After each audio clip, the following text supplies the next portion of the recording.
The rain fell like judgment from a blackened sky, hammering the Yorkshire moors with a fury that turned the road into rivers of mud and the night into something alive with violence. Hadrian Vane, Duke of Ashworth, pressed his horse forward through the tempest, cursing himself for refusing the inn's offer of shelter 3 miles back. Pride had kept him riding. Pride and the restless hunger that had driven him for 8 years now. The need to keep moving, keep working, keep destroying until the debt was paid in full. Lightning split the darkness, illuminating the road ahead in stark white brilliance.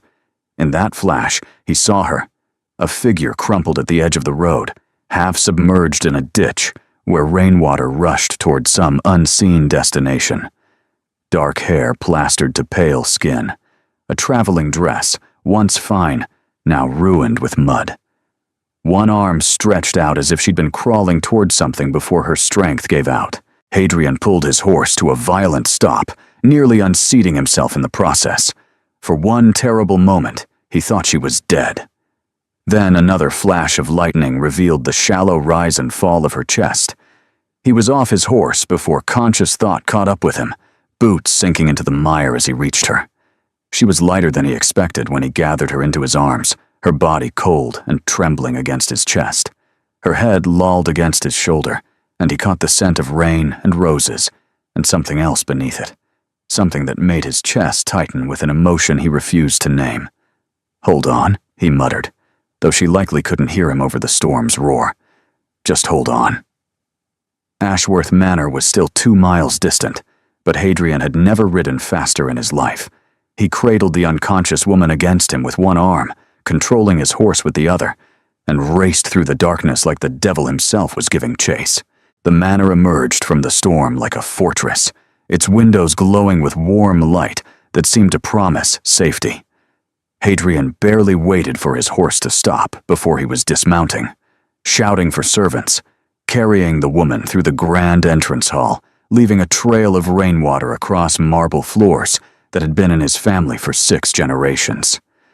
"Your Grace," Mrs. Lockwood appeared from the servants' corridor, her face cycling through shock, concern, and professional composure in the span of seconds. "What on earth?" "Found her on the road. She's half frozen. I need the blue guest chamber prepared immediately. Hot water, blankets, and send for Dr. Whitmore."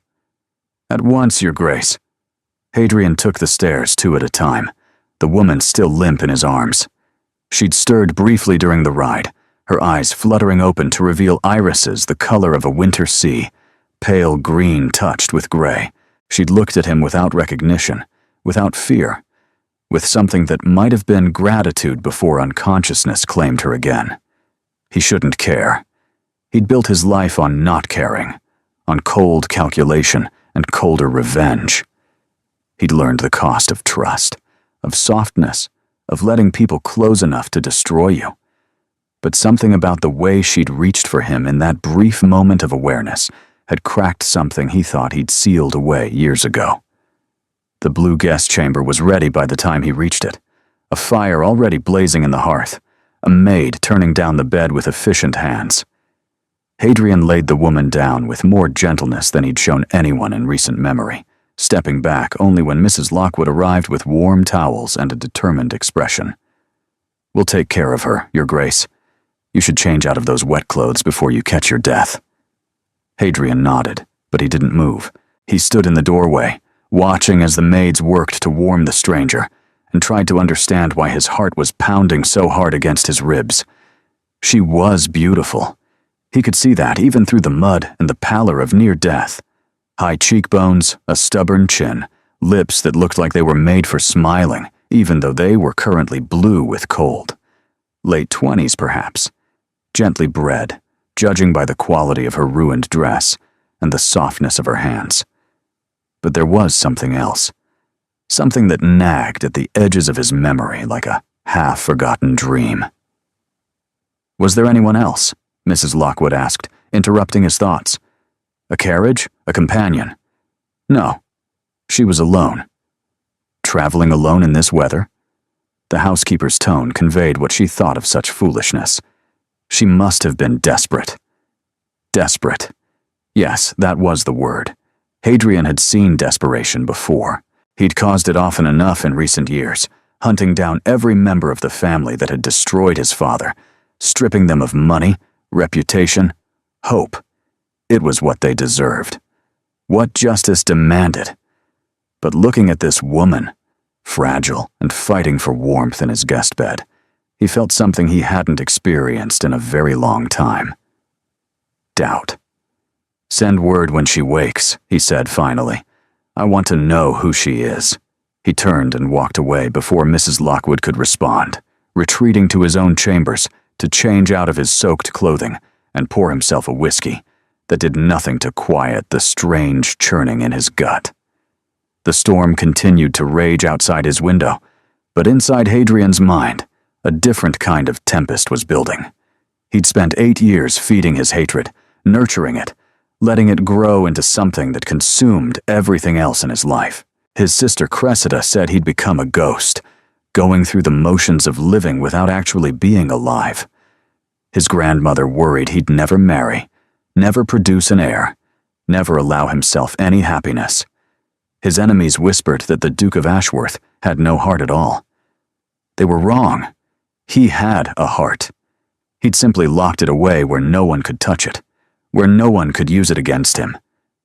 And yet, something about the woman in the blue chamber made that lock feel suddenly, terrifyingly fragile.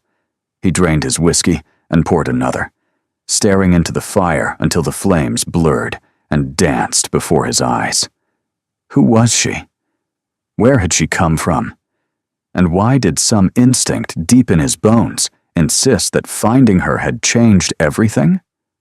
The answer would come soon enough, and when it did, it would burn his carefully constructed world to ash. Verity Lydgate woke to warmth and confusion and the distant memory of drowning. For a long moment, she simply lay still, trying to piece together where she was and how she'd gotten there. The last thing she remembered was the storm, the road washing away beneath her feet after the carriage accident, the coachman's body lying broken against a tree, walking until she couldn't walk anymore, falling. Someone had found her. Someone had carried her through the rain. She remembered arms like iron bands, a chest like a wall, a voice telling her to hold on. She opened her eyes. The room that greeted her was beautiful, all pale blue silk and dark wood furniture, and a fire crackling merrily in a marble hearth.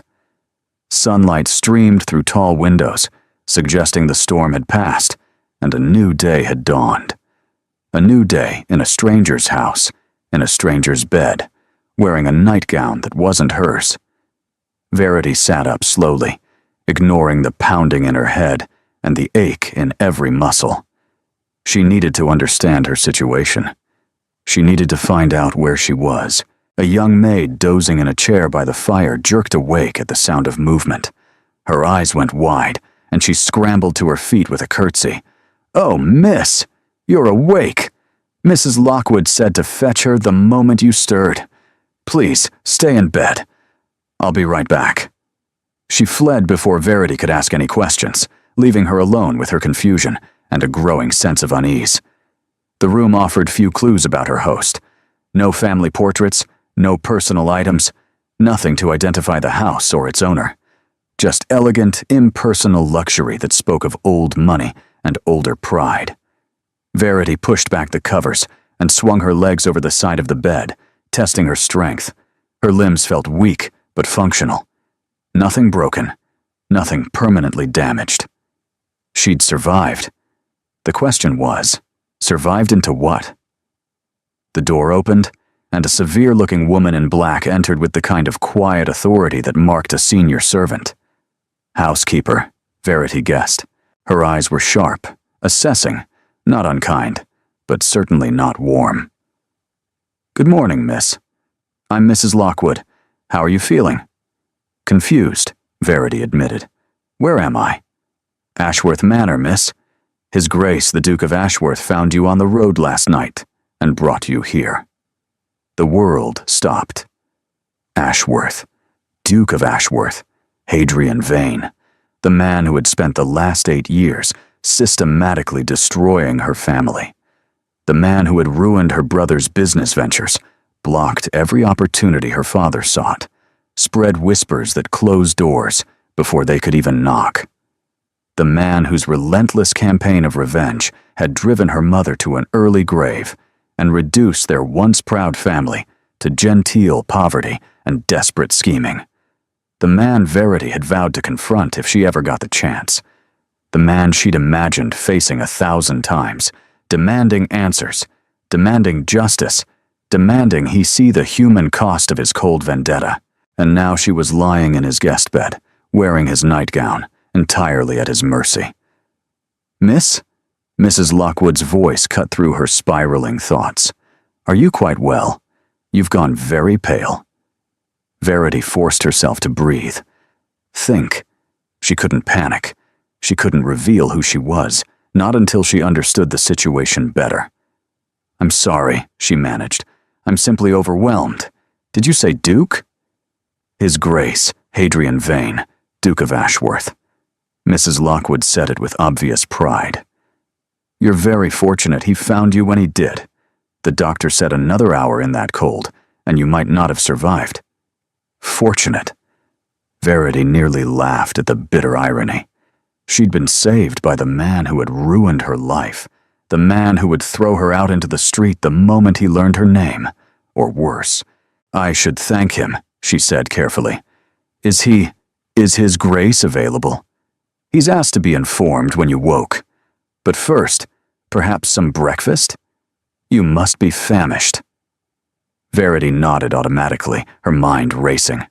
She had minutes, maybe less, before she'd have to face him, before she'd have to decide whether to reveal her identity or hide it. If she told him the truth, he'd almost certainly cast her out. She had no money, no transportation, no way to reach London and the distant cousin who represented her last hope. She'd be stranded in the Yorkshire countryside with nothing but the clothes on her back, and those were ruined. But if she lied, if she gave a false name and concealed her connection to the family he hated, she might buy herself time. Time to recover. Time to find a way forward. Time, perhaps, to understand the man behind the monster and find some way to end the destruction he'd wrought. It was dangerous. It was foolish. If he discovered her deception, his wrath would be terrible. But what choice did she have?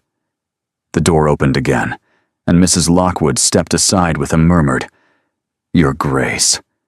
He entered like a storm made flesh, tall, broad-shouldered, with dark hair swept back from a face that seemed carved from granite. Eyes the color of a winter sky, pale and piercing, fixed on her with an intensity that made her breath catch.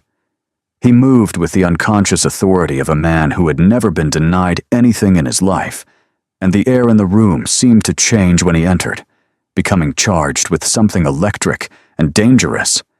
This was the man who had carried her through the storm. This was the man who had destroyed her family. This was the man she had to deceive if she wanted to survive. "You're awake." His voice was deep, rough, and unexpectedly warm. "How are you feeling?" Verity forced herself to meet his eyes.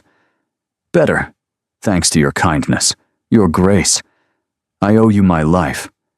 Something flickered in his expression. Surprise, perhaps, or discomfort. Anyone would have done the same.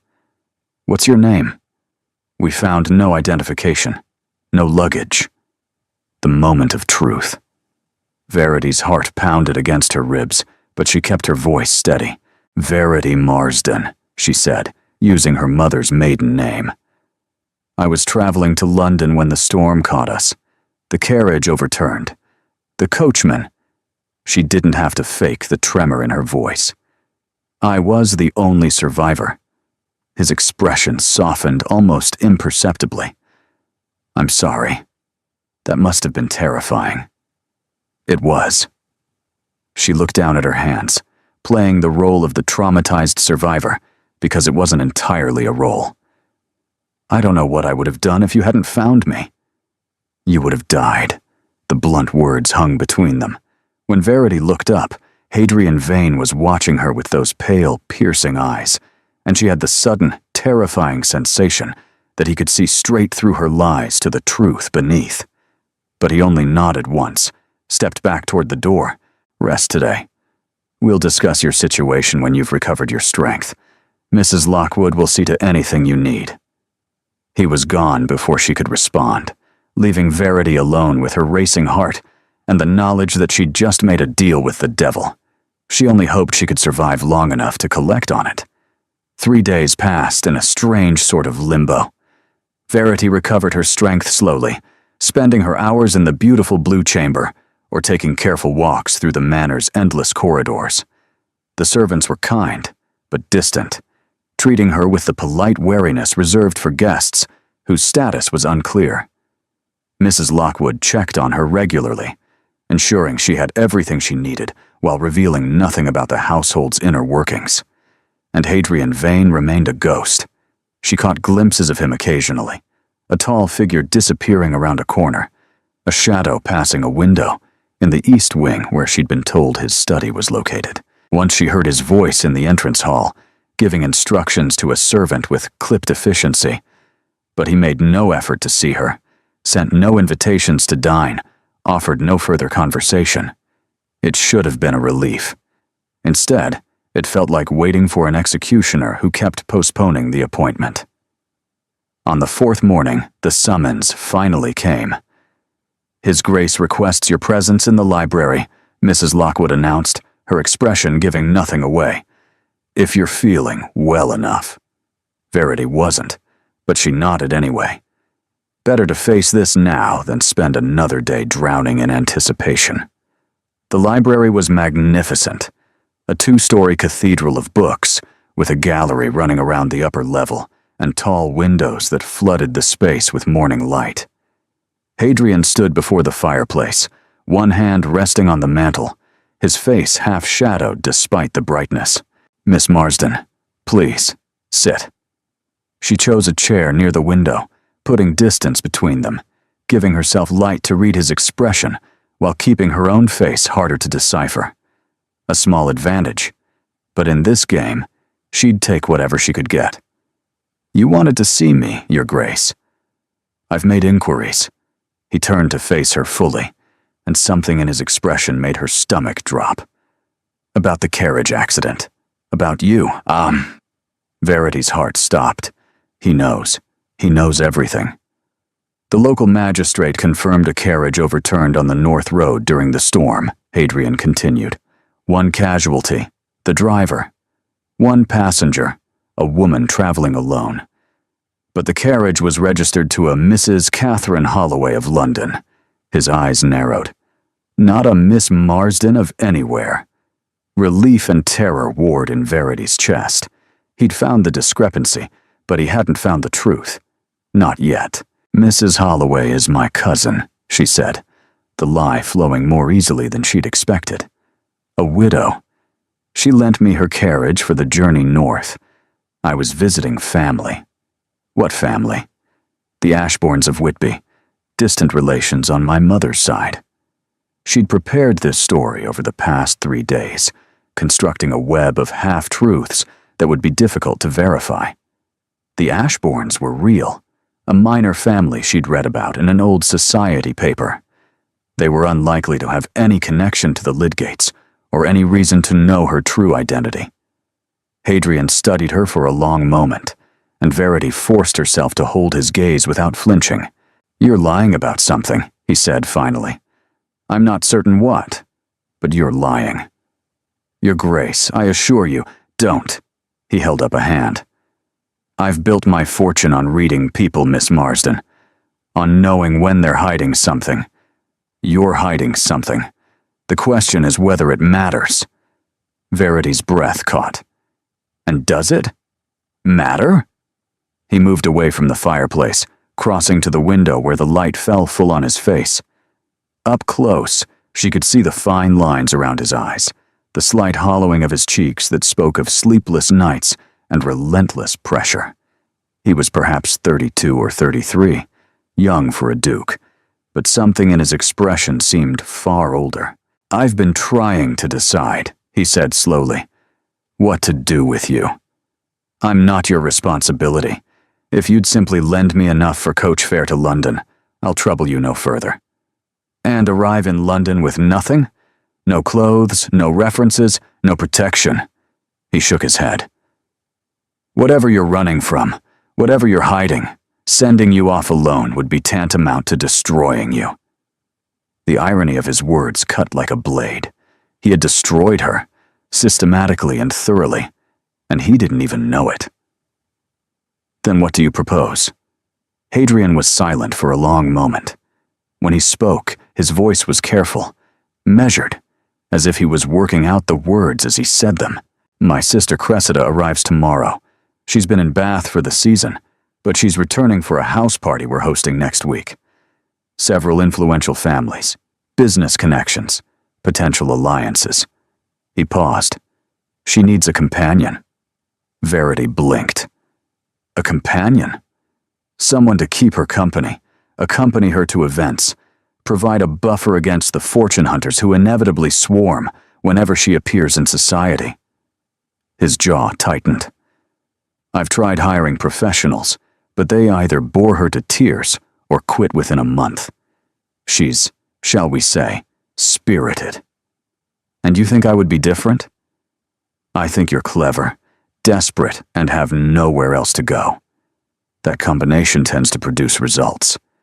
It was not a flattering assessment, but it wasn't wrong either. Verity considered the offer, turning it over in her mind like a strange jewel. Stay at Ashworth Manor. Live under the same roof as the man who had ruined her family. Watch him, learn his weaknesses, and understand what drove his relentless vendetta. Perhaps find some way to end it, to salvage what remained of the Lydgate name. Or perhaps lose herself entirely to a deception that grew more dangerous by the day. What would this arrangement entail? She asked carefully. Room and board, a modest salary, access to the family's social calendar. You'd be treated as a guest rather than a servant, a friend of Cressida's rather than an employee. The distinction matters in society. And what do you get in return? His eyes met hers, and for a moment, she glimpsed something unexpected in their pale depths, something that looked almost like loneliness. Peace, he said. My sister has been begging me to find her someone interesting for months. If you can keep her entertained through the house party, without causing a scandal or encouraging unsuitable suitors, I'll consider it a bargain well made. It was reasonable. It was logical. It was absolutely insane. I have conditions, Verity heard herself say. His eyebrow rose. You're negotiating with me? You said yourself I have nowhere else to go. That means I need this arrangement to work, and for it to work, I need certain assurances. The ghost of a smile crossed his features. Very well. Name them. First, I want your word that you'll make no further inquiries into my background. Whatever I'm hiding, as you put it, stays hidden.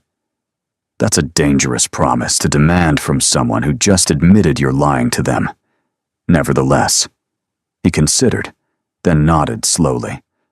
Agreed. What else? Second, I want a letter of reference when this ends. A real one. Something that will help me secure a position elsewhere. I won't leave Ashworth Manor worse off than I arrived. Also agreed. And third? Verity hesitated. This was the dangerous one, the one that might reveal too much. I want to know why you saved me. The question seemed to catch him off guard. What? On the road, in the storm, you didn't have to stop. You didn't have to carry me 2 miles through a tempest and summon a doctor and install me in your finest guest chamber. Why did you? Silence stretched between them, thick with unspoken things. Hadrian turned back to the window, his profile sharp against the light. I don't know, he said finally.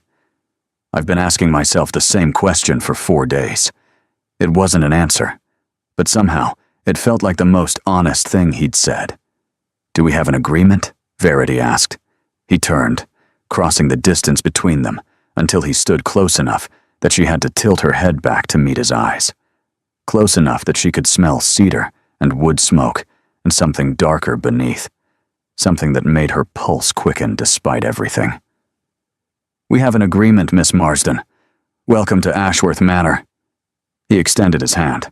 Verity looked at it for a moment. This hand that had carried her through the storm. This hand that had signed the documents destroying her family's fortune. This hand that she was now going to shake in partnership. She took it. His grip was warm and firm, and something passed between them at the contact, something electric and terrifying and entirely unexpected. Verity saw his eyes widen slightly, felt his fingers tighten around hers before he released her and stepped back. "Cressida arrives tomorrow afternoon," he said, his voice carefully neutral. "I'll have Mrs. Lockwood provide you with appropriate clothing. Try to make a good impression." He left without waiting for her response, and Verity sank back into her chair, her hand still tingling where he'd touched it. What had she done? She'd agreed to live in the home of her enemy, to befriend his sister, to weave herself into the fabric of his life while hiding the truth that could destroy everything. She'd agreed to dance with the devil and hope she could keep up. Somewhere outside, a crow called, harsh and mocking. Verity stared at the library's endless shelves of books and wondered if any of them contained instructions for surviving the mess she'd just created. She doubted it, but it was too late to turn back now. The game had begun, and she would play it to the end, whatever that end might be. She only hoped she'd still recognize herself when it was over. Cressida Vane arrived like a summer storm, all golden curls and bright laughter and energy that seemed to fill every corner of Ashworth Manor the moment she swept through the door. Verity watched from the gallery above the entrance hall as the young woman embraced her brother with enthusiastic abandon, talking at a speed that made following her words nearly impossible. She was perhaps 20 years old, with the same strong bone structure as Hadrian, but softened into something approaching beauty. "Have you been sleeping at all? Eating? Have you been sleeping at all? Eating? Doing anything besides brooding in your study and terrifying the servants?" "I don't terrify the servants. Mrs. Lockwood says you made a footman cry last week. He dropped an entire tea service." "Hadrian!" Cressida's voice carried a warning that seemed incongruous with her cheerful demeanor. "We discussed this. You can't keep punishing the world for things that aren't their fault." A shadow passed across his features, too quick to identify. "Did you have a pleasant journey?" The subject change was obvious, but Cressida allowed it, launching into an animated description of her time in Bath that involved at least 3 near scandals, 2 unsuitable suitors, and 1 incident with a runaway horse that Verity suspected was dramatically embellished. "And speaking of companions," Cressida said, her voice suddenly carrying with theatrical projection, "I understand you've found me one. Where is she? I know she's watching. I can feel eyes on me." Verity froze. How had she known? Hadrian's gaze lifted to the gallery, finding her immediately. "Miss Marsden, perhaps you'd like to join us?" There was nothing to do but descend, with as much dignity as she could muster. Verity kept her chin high and her pace measured, aware of Cressida's sharp assessment with every step. "So you're the mysterious woman from the storm." Cressida circled her slowly, much as her brother had done in the library. Hadrian's letter was frustratingly vague. He said you were clever and desperate, are you? "Cressida," Hadrian warned. "What?" "I'm simply asking. If we're going to be companions, I should know what I'm working with." Verity met the younger woman's eyes directly. "I'm clever enough to know when I'm being tested, and desperate enough to pass anyway. Is that sufficient?" Silence fell. Then Cressida's face split into a delighted grin. "Oh, I like her." She grabbed Verity's hands, squeezing them with impulsive warmth. "I like her very much, finally. Someone who won't bore me to tears, or run away crying when I speak my mind." "The standards in Bath must be quite low," Verity said dryly. Cressida laughed, a bright sound that seemed to startle even her brother. "They absolutely are. Come, you must tell me everything. How did you end up half dead on the North Road? What are you running from? And most importantly, what do you think of my brother?" "Cressida." Hadrian's voice was sharp now. I'm going. Come along, Miss Marsden. We have so much to discuss." Verity allowed herself to be pulled toward the stairs, but she glanced back once. Hadrian stood in the entrance hall, watching them go, and his expression unreadable. Their eyes met for just a moment, and something passed between them, something that made her heart stutter in her chest. Then Cressida tugged her around the corner, and he was gone. The next several hours were a whirlwind of conversation, clothing, and confidences. Cressida's chambers were a riot of color and personality. Scarves draped over furniture, books stacked on every surface, half-finished embroidery projects abandoned in corners. She talked constantly, jumping from topic to topic with dizzying speed. But beneath the chatter, Verity sensed a sharp intelligence taking her measure. "The house party begins in 3 days," Cressida explained, pulling gowns from her wardrobe with abandon. 20 guests, all carefully selected by Hadrian's man of business for maximum strategic value. Lords with parliamentary influence, merchants with useful connections, and daughters of families he wants to ally with. She wrinkled her nose. "It's all terribly calculated." "And your role in these calculations?" "Bait, mostly." Cressida's tone was matter-of-fact. "I'm young, reasonably pretty, and the sister of a wealthy duke. Every fortune hunter in England would love to marry me and get access to Hadrian's influence. My job is to smile and dance, and let them think they have a chance, while Hadrian uses their distraction to negotiate business deals in the background." The cynicism of it made Verity's stomach turn. "That sounds exhausting." "It is. That's why I need a companion who can help me navigate the tedium without losing my mind." Cressida turned, holding up a gown of deep burgundy silk. "This would look stunning on you. We're nearly the same size." "I couldn't possibly." "You can, and you will. Hadrian said you arrived with nothing but the clothes on your back, and those were ruined. You need a wardrobe, and I have more gowns than I could wear in 3 lifetimes. Consider it a loan if that makes your pride feel better." Verity accepted the dress, running her fingers over the fine fabric. It was finer than anything she'd owned, even before her family's fall. The Lydgates had been comfortable, not wealthy. This was wealth on a scale she'd only imagined. "Why are you being so kind to me?" she asked quietly. "You don't know me. I could be anyone." Cressida's expression softened. "Because Hadrian brought you home. In 8 years, he's never done anything without calculating the advantage first. But he carried you through a storm and put you in our best guest chamber and summoned the finest doctor in the county. And when I asked him why, he said he didn't know." She paused. "My brother doesn't do things he can't explain. The fact that he saved you without understanding his own motivation tells me something important." "What?" "That maybe, finally, he's starting to feel something again." Cressida's eyes glistened. "You didn't know him before. Before our father died, before the business with the Lydgates destroyed his faith in humanity, he used to laugh. He used to trust people.